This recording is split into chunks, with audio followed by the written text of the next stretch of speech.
Nobody talks enough about what happens when you decide to start a poultry farm. Well, starting is very exciting, but it's hard.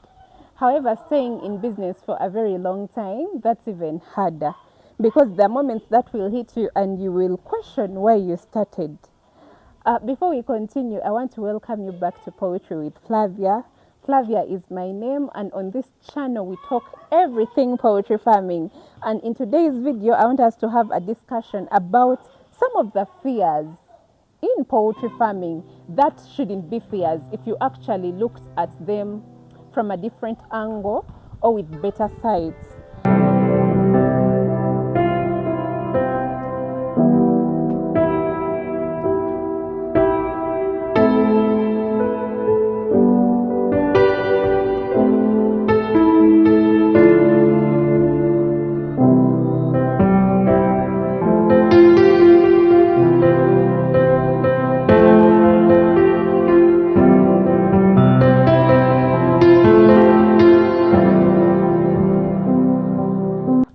Basing on my own personal experience, some of my fears when I had just started poultry farming actually came from criticism. When I had just started poultry farming, I had comments like, birds die. Why would you invest so much in poultry? Others thought I was making the biggest mistake of my life. I remember someone saying I was just too lazy to get a normal job and I just simply wanted to stay at home. Well, I did. I wanted to stay at home actually. She was right about this, but I wasn't lazy because I was investing a lot of time into learning about poultry, planning for the farm, and even taking the risk because I knew that I'm dealing with creatures that have life, and yes, they do die, there are losses. So all these comments, the criticism was a lot. There are people who never came out and said they wanted me to fail, but you could hear it in comments. Every time there was news about a disease outbreak, they would ask, so how are your birds? Not because they genuinely cared, but because they were expecting me to say something like, everything has collapsed, I'm probably experiencing the same thing. And every time they saw maybe theft clips or on a farm, on a poultry farm, they would send me those immediately. I don't know, maybe they were protecting me from the risk, but then again, some of them they were not protecting my dream, they were not protecting my vision at all. And I'll be honest, there are days where I experienced losses on the farm, and I started to wonder whether everyone who doubted was actually right. But I made a decision. Instead of arguing with people or trying to convince people that poultry farming could actually work, I decided to focus. I decided to remain determined to grow my farm. And with God's grace, I believe I'm going to grow my farm from here to even better. By the time I received most of that criticism, I was at a stage in my life where validation mattered. Probably my frontal lobe hadn't yet developed. Like, validation mattered. I wanted people's approval so much. So this criticism actually used to stick. It could, it could hurt. But now looking back at it, anyway, I was just even young to take this criticism to heart, because as time went on, something interesting actually happened. The criticism became quieter. The people who used to have something negative to say suddenly had nothing to say at all. And then there are those who still have something to say, but there is a way the conversation started shifting. And while some people actually became silent, God also brought the right people into my life. I met fellow poultry farmers. And this is something, as you're starting a poultry farm, I would urge you to find the right community. I met very good poultry farmers who guided me. They gave me the right suppliers for the feed. I remember when I had just started poultry farming, I feared the market so much. Every time I could question, but how am I going to sell my eggs? Because then I didn't even have the confidence to go to supermarkets, to go to bakeries, to go to people's shops and tell them that I'm selling eggs, buy from me. Honestly, I didn't have the confidence then, so I kept on wondering, how am I going to do this? But I met fellow poultry farmers who actually gave me a long list of middlemen. They, I have a friend of mine who actually, when she got to know that I'm selling my eggs at a, when birds start laying, they start with very small eggs. So the pricing can be a bit hard. As a new farmer, you may not know when to start changing the price. That now I don't have to sell them as starters. I have to sell them as medium. I have to sell them as big eggs. That friend of mine, when she came here, she realized that I was pricing my eggs with a very low price. She collected all my eggs and she took them to her farm. She said, you know what? I'm going to take all your eggs to my farm and my customer will buy them at the right money you're supposed to get. Even when it comes to feeds, these people introduced me to good, very great suppliers of feed. They introduced me to professionals, to vets who are professionals. And for me, that taught me one of the biggest lessons in business. Your environment matters. The people around you can either feed your fear or feed your faith. They can make you doubt yourself or make you better. So if you're starting poultry farming today, don't expect everyone to understand your vision. Some people will laugh, some will doubt you, some will be in the corner waiting for you to fail, but don't let that stop you.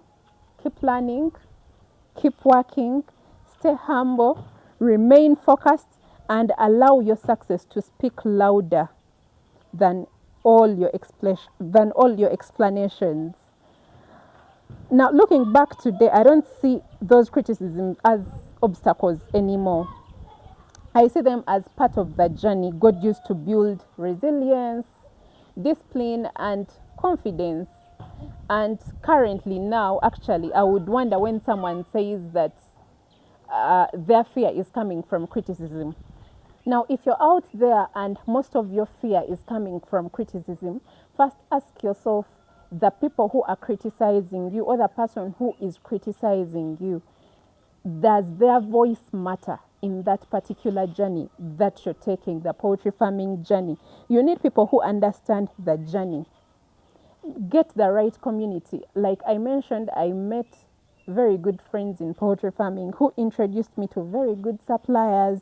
They introduced me to very good vet shops. They introduced me to good customers, which I still have up to now. And most of those and some of those poultry farmers have actually become my honest mentors. There is one who came when I had just started poultry farming. I used to focus so much on my egg sales, egg production, and I would spend the whole day in office. I have a small office where I used to sit and,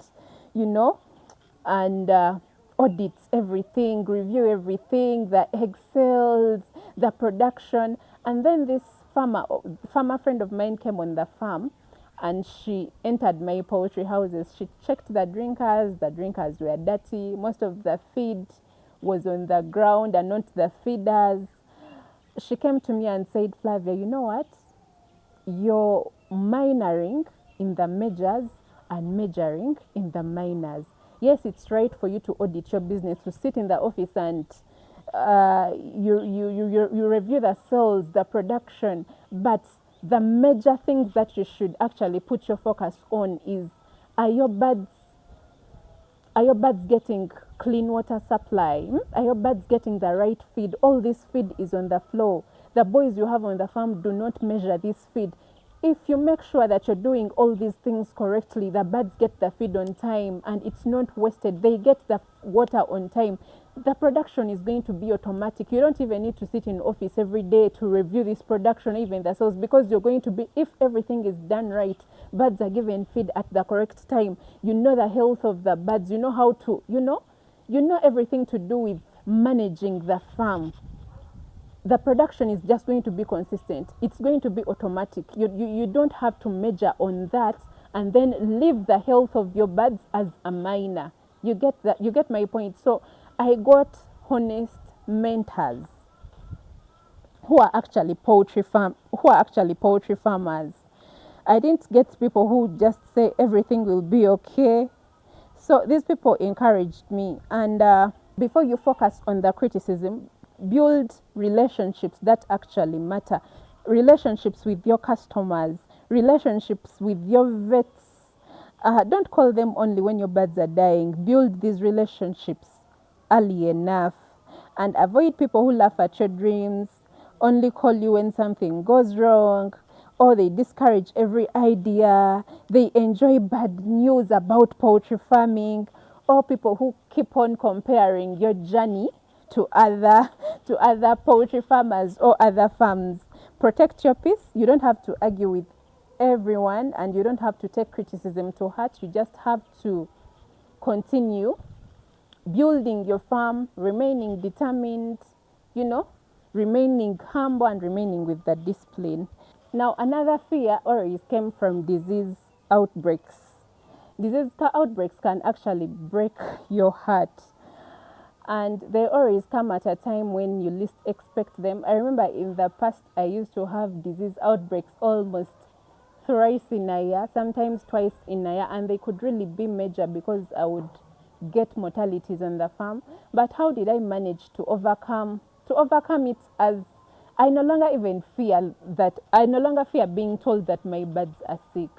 But in the past it was quite hard. It could really break me. But for every disease outbreak that I experienced on the farm, I think I learned a lot.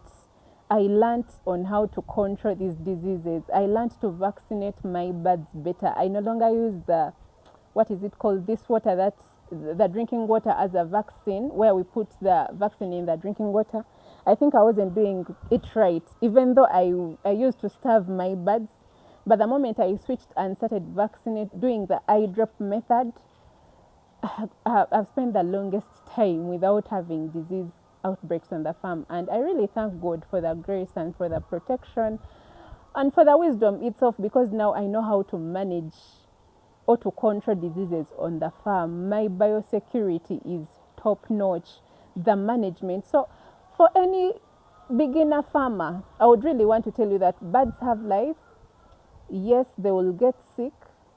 There are disease outbreaks that will come.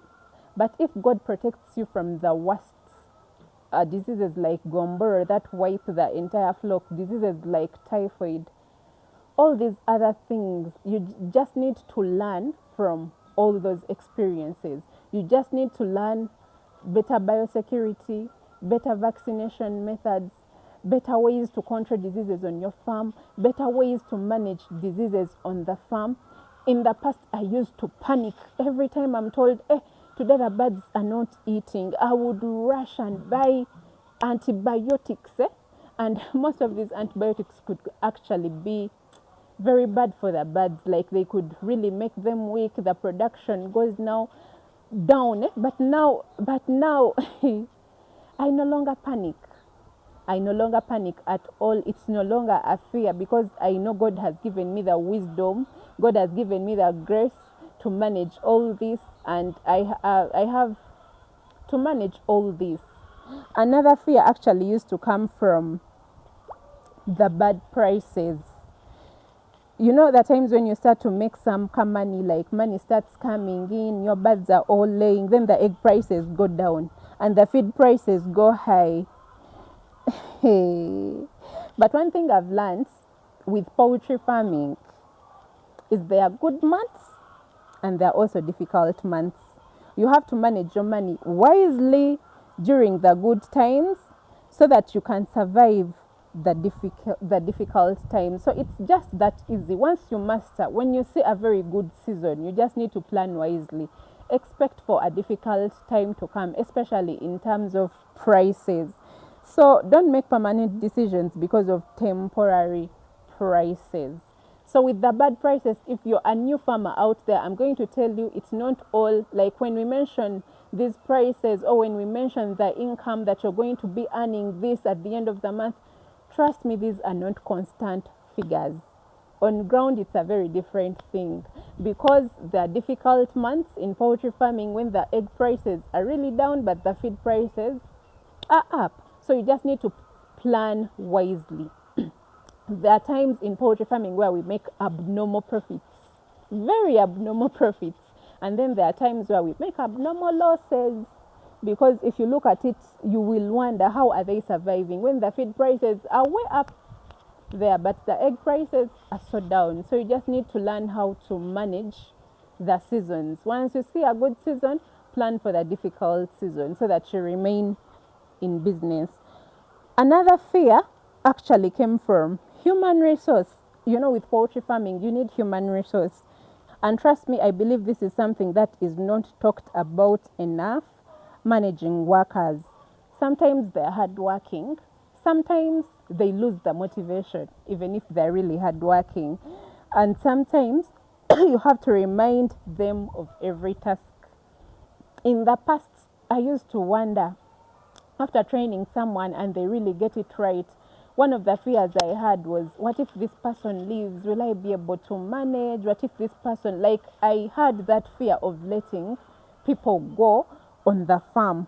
But then, one of the things that helped me, to let go of that fear was building very great systems and not depending on one's mood. So I train people on the farm.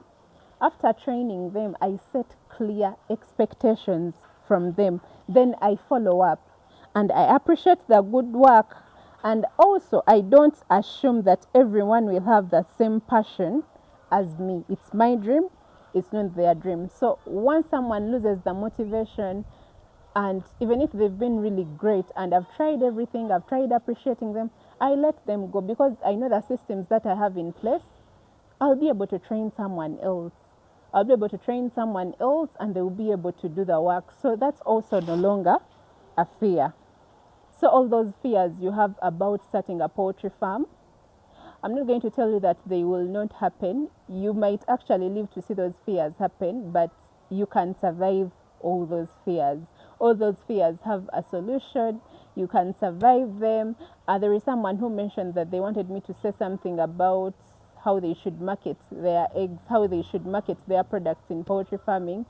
Well, I don't know about other countries, but here in Uganda and in my region, marketing eggs should be the very least of your worries. Like, once you master management and everything else, disease control, marketing your eggs should be the very least of your worries. However, in my next video, that's something that I'll diversify. Like, we shall talk about it more. I'll tell you how and where you should market your products. Thank you for watching. See you in the next one. May the good Lord bless you. Bye bye.